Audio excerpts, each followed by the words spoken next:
जय हिंद। आज हम समझेंगे कि प्रॉफिट लॉस के क्वेश्चन कैसे किए जाते हैं। बिल्कुल साधारण तरीके से ऐसे समझाएंगे कि आसानी से समझ में आ जाएं। आँखों में पानी रखो, ओंठों पे चिनगारी रखो।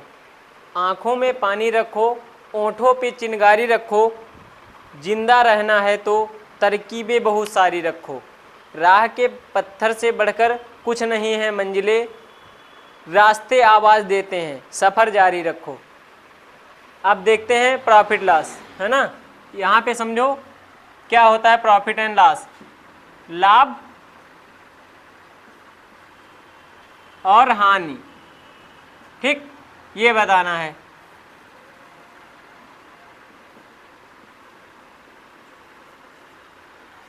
क्या होता है प्रॉफिट लॉस, कैसे पता लगेगा। यदि किसी भी दुकान पे आप जाते हो, किसी भी वस्तु को लेते हो तो उसका हमारा एमआरपी अलग होता है, जितने का वो दुकानदार खरीद के लाता है वो अलग होता है, ठीक है। तो जितने का वो दुकानदार खरीद के लाता है हमारा, वही हमारा क्या कहलाता है, सीपी। तो क्रय मूल्य, क्रय मूल्य हमारा कहलाता है, वही हमारा क्या होता है, सीपी। और एक होता है विक्रय मूल्य, विक्रय मूल्य, विक्रय मूल्य होता है हमारा एसपी, सेलिंग प्राइस, ठीक है। ये कास्ट प्राइस हो गया, ये हमारा सेलिंग प्राइस हो गया। और इन्हीं पर हमारा निकलता है लाभ और हानि, ठीक। इतना तो समझ में आ रहा होगा। इन्हीं पर निकलता है लाभ और हानि, प्रॉफिट एंड लॉस। यदि हम किसी भी वस्तु को 100 रुपये में खरीद के लाएं, ठीक है, तो हमारा खरीदा हुआ मूल्य वो क्या कहलाएगा, सीपी कहलाएगा। यही हमारा प्रॉफिट लॉस। प्रॉफिट कब हमको होता है और लॉस कब होता है, ये कैसे समझेंगे। प्रॉफिट कब होगा, जब हम किसी भी वस्तु को खरीदेंगे कम में और बेचेंगे ज़्यादा में, तो क्या होगा, हमारा प्रॉफिट होगा। तो यदि हम बेचें उसको ज़्यादा में और माइनस कर दें सीपी, कौन, सीपी थोड़ा कम रहे, जितना खरीद के लाए हम उससे ज़्यादा में बेचेंगे तो हमका प्रॉफिट होगा ना, हमारा प्रॉफिट होगा कि नहीं। उसके बाद लॉस कब होगा हमारा, लॉस कब होगा, जब हम किसी भी वस्तु को खरीद के लाए हों 150 में, ठीक है, या फिर मान लो 100 में खरीद के लाएं और 90 में बेच दें, तो ये हमारा होगा सीपी ज़्यादा हो और बेचने वाला जो है हमारा प्राइस कम हो, तो हमें क्या हो जाएगा, लॉस हो जाएगा। ये प्रॉफिट एंड लॉस को ऐसे ही हम लगाएंगे, समझेंगे आगे क्या होते हैं, क्वेश्चंस कैसे किए जाते हैं। और ये प्रॉफिट लॉस हम करेंगे तो परसेंटेज वैल्यू में फ्रैक्शन वैल्यू निकालना बताया होगा, वो वीडियो नहीं देखा हो तो देख लेना। फ्रैक्शन वैल्यू से अधिकतर हम इसके सवाल हल करेंगे। कैसे होते हैं, अभी हम कोई क्वेश्चन लेते हैं, देखते हैं कैसे होगा। इतना समझ में आया ना, कब होगा हमारा प्रॉफिट एंड कब होगा लॉस। अब देखते हैं क्वेश्चन। ये देखो हमारा पहला क्वेश्चन दिया गया है, 10% तथा 20% की क्रमवार कटौती किस एकमात्र कटौती के समतुल्य होगी। समतुल्य मतलब क्या होता है, बराबर। 10% की कटौती किसी भी वस्तु को यदि कभी सीपी आपका ना दिया हो, तो इन सवालों में हमेशा मान के चलते हैं कि 100 हमारा सीपी हो सकता है। ऐसे ही हम करेंगे 100 मान के, तो 100 इसको हम बेसिक से नहीं बताएंगे, ठीक है, इसको हम ट्रिक से ही बताएंगे, ट्रिक से ही बताएंगे। इधर देखो सवाल हम ट्रिक से बताएंगे इसको। 10% यदि हम किसी भी वस्तु को 100 में लाए हैं, उस पर 10% कटौती कर देंगे तो कितने में मिलेगी हमको, 10%, 100 पे 10 कट जाएगा तो 90 बचेगा कि नहीं, बचेगा ना 90।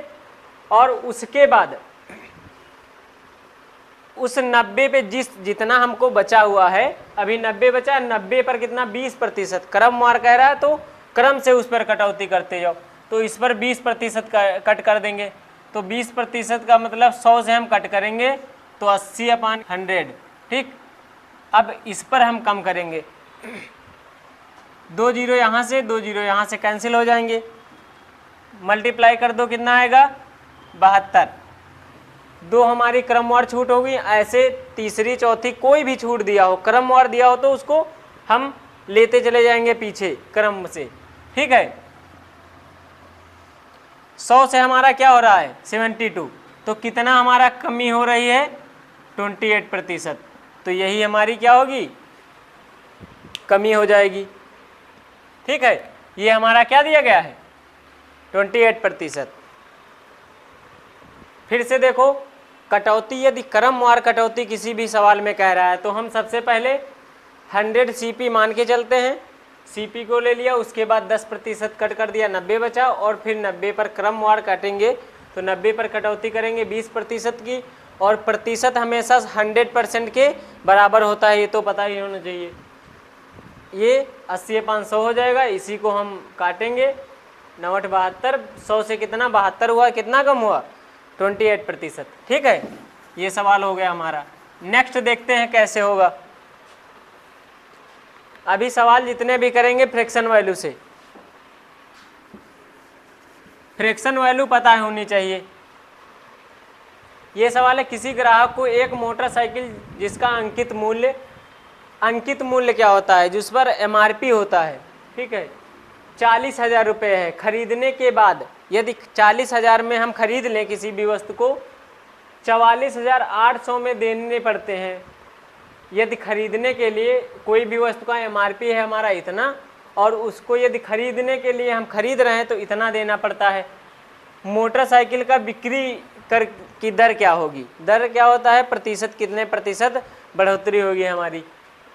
देखते हैं सवाल। अंकित मूल्य हमारा है 40,000 रुपया, 40,000 है, ठीक है। उसके बाद हम खरीदेंगे, यदि उस वस्तु को कितने में खरीद रहे हैं 44,800 में। कोई भी वस्तु 40,000 की है और उसको खरीदते हैं 44,800 में, तो कितना हमको ज़्यादा रुपया देना पड़ रहा है 4800 देना पड़ रहा है कि नहीं, कितने से देना पड़ रहा है इतना याद रखना। जो जितने से देना होता है उसको हम हमेशा डिवाइड में ले जाते हैं।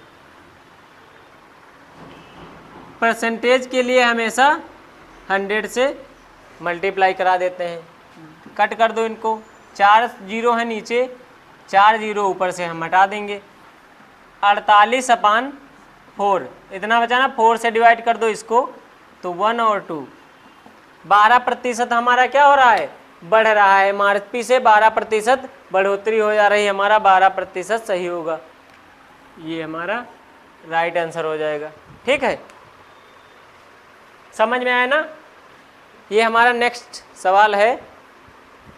विजय ने एक किताब 50 रुपये में खरीदी और उसे 55 रुपये में बेच दिया, उसे कितने प्रतिशत का लाभ हुआ।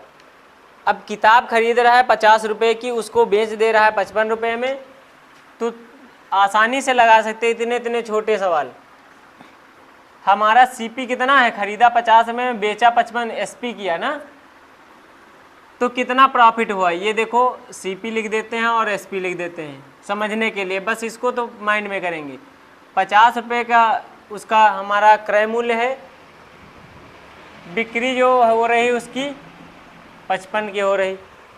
50 से 55 हो रहा है, कितना ज़्यादा हो रहा है 5 रुपया ज़्यादा हो रहा है ना, कहाँ से 50 से, मल्टीप्लाई 100 कट कर देंगे 2 आ जाएगा, 5 दूनी 10%। 10% हमारा क्या हो रहा है बढ़ोतरी हो रही है। ये हमारा राइट क्वेश्चन, ठीक है, ये हमारा राइट आंसर होगा। ये हमारा सवाल है, रमेश 900 रुपये में अपनी गाय बेचकर 100 रुपये की हानि सहता है।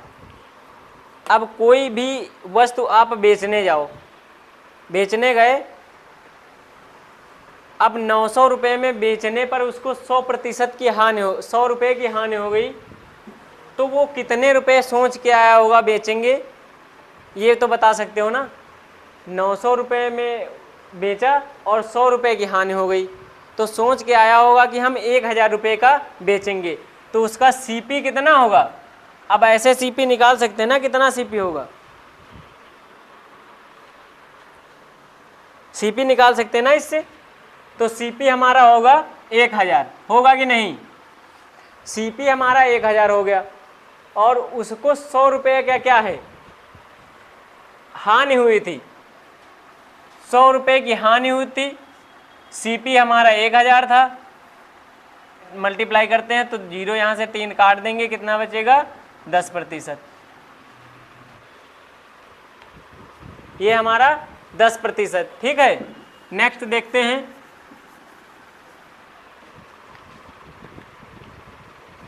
ये हमारा सवाल है, कृष्ण बल्लभ ने एक घोड़ा 250 रुपये में खरीदा और 4% लाभ पर बेच दिया। घोड़े पर 4% लाभ लिया है, 250 रुपये यदि उस पर MRP पड़ा हुआ 4% का लाभ लेगा तो कितना हो जाएगा? 4/100 कर दें, 4% लाभ लेगा। 104 यदि करेंगे तो जोड़ना नहीं पड़ेगा हमको उसी वैल्यू में, और यदि 4% ओनली लेंगे तो हम जो आएगा उसको ऐड कर देंगे।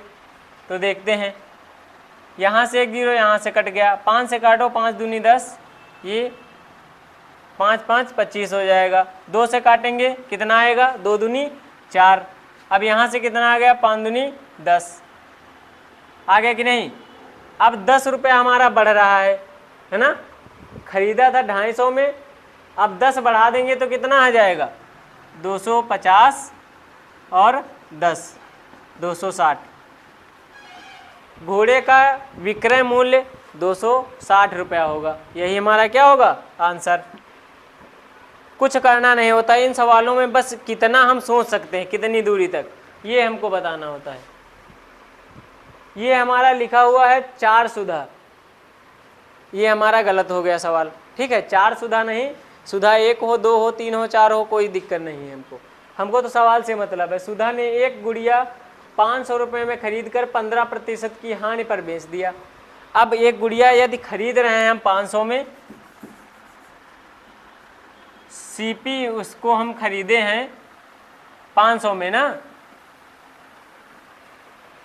खरीदा 500 में, 15% की हानि हम ले लें, यदि 100 पे लेंगे तो कितना बचेगा?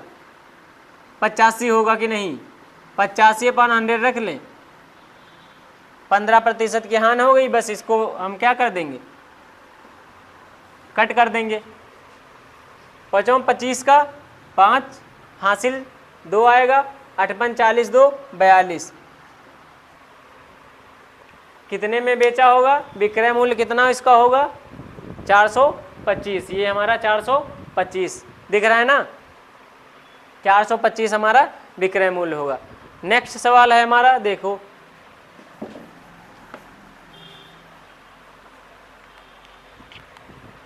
ये हमारा है कि एक कुर्सी को 165 रुपये में बेचने से 10% का लाभ होता है, कुर्सी का क्रय मूल्य क्या होगा? अब इसमें क्रय मूल्य बताना है, बताना चाहे जो कुछ हो, कोई दिक्कत नहीं है। 165 रुपये की यदि कोई भी बेचने से 10% का हमको क्या हो जा रहा है? लाभ हो जा रहा है ना। तो बेच रहे हैं हम इसको, SP है ये हमारा। 10% की फ्रैक्शन वैल्यू क्या होती है? नहीं पता हो तो नेक्स्ट इसके पहले वाली वीडियो देख लेना। फ्रैक्शन वैल्यू होती है 10% की 1/10। बस 100 से क्या करना होता है? डिवाइड करना होता है। तो लाभ कह रहा है तो हमेशा हमारा ऊपर प्रॉफिट एंड लॉस होता है, नीचे CP होता है, इतना याद रखना। नीचे वाला CP, ऊपर वाला प्रॉफिट एंड लॉस। तो CP हमारा ये है 10 रुपया, 1 का प्रॉफिट हो रहा है, SP कितना हो जाएगा? SP कितना हो जाएगा? बेचेंगे कितने में? CP 10 रुपया, 1 का प्रॉफिट तो 11 रुपये में बेचेंगे। यही हमारा बेचने वाला यूनिट वो है 6165। 1 की वैल्यू निकालेंगे यहाँ से, 1 आ जाएगा और 5, 1 की वैल्यू हमारी 15 आ गई। तो हमको CP बताना ना, क्रय मूल्य। तो CP कितना है हमारा? 10। तो 10 से क्या कराएंगे? इसमें मल्टीप्लाई करा देंगे, यही हमारा क्या हो जाएगा? आंसर। 150 रुपया हमारा राइट आंसर होगा। राइट क्वेश्चन आंसर हमारा 150, ठीक है। अब नेक्स्ट हमारा है सवाल, किस वस्तु को 900 रुपये में बेचने से किसी व्यक्ति को 25% की हानि होती है। इस वस्तु को 1600 रुपये में बेचने से कितने प्रतिशत का लाभ होगा? पहले तो हम देखते हैं फ्रैक्शन वैल्यू सही करेंगे, आसानी से आ जाएगा सवाल। 25% की फ्रैक्शन वैल्यू कैसे निकालोगे बोलो? 25% की फ्रैक्शन वैल्यू क्या होती है? सिर्फ केवल क्या करना पड़ता है? 100 से डिवाइड करना पड़ता है। तो प्रतिशत में वैल्यू निकालेंगे तो 100 से डिवाइड करेंगे 1/4, यही हमारा फ्रैक्शन वैल्यू। ठीक है, 25% की हानि है ना, तो प्रॉफिट लॉस ऊपर ही होता है, तो हानि को हम माइनस से कर दें। सीपी हमारा ये है। ये क्या है? बेचने से, पता चलना ना, बेचने से तो 900 रुपये के क्या हो रहा है? एसपी। एसपी हमारा 900 है। ठीक है, यहाँ से एसपी निकालेंगे। सीपी 4 है, एक का हमको लॉस हो जा रहा है 3 यूनिट बराबर 900 के, तो 1 यूनिट बराबर 300 के। ठीक है, 1 यूनिट की वैल्यू 300 आ गई। सीपी कितना निकल आएगा? यहाँ से 4 यूनिट निकालना है हमको, तो 4 तियां 12, 1200 हमारा सीपी आ जाएगा। उस वस्तु को 1600 में बेचने पर, तो एसपी कितना है हमारा? ये 1600 है। सीपी से 1200 सीपी और 1600 एसपी कितना ज़्यादा हो रहा है? 400। कहाँ से हो रहा है? 1200 से और 100। बस डिवाइड कर देंगे इसको 3 से, 3 4 तियां 12। ठीक है, 100/3 क्या होता है? ये हमारा 33 सही, 1/3 भी लिख सकते हैं, क्योंकि 100 से डिवाइड करेंगे। 33 तियां कितना? 99, 100/3। इसको ऐसे भी लिखा जा सकता है 3.33%। यही हमारा आंसर होगा। नेक्स्ट, कोई भी व्यक्ति 1-2 घोड़े प्रत्येक को 600 रुपये में बेचता है। प्रत्येक घोड़ा 600 रुपये में, मतलब 2 घोड़े हैं उसके पास, यही मीन्स हुआ कि 600 रुपये में बेचता है। एक उसे 20% का लाभ तथा दूसरे पर उसे 20% की हानि हो जा रही है, तो कुल लेन देन पर कितने प्रतिशत का लाभ या हानि होगी, इसमें बताना हमको। तो कैसे लगाएंगे इसको? इसके लिए एक फार्मूला यूज करेंगे। यदि हमारा सेम प्राइस पर बेचता हो, तो प्रॉफिट लॉस निकालने के लिए हम करेंगे x²/100। ठीक है, यही हम करेंगे x²/100। तो हम इसी वैल्यू को रख देते हैं, x की वैल्यू।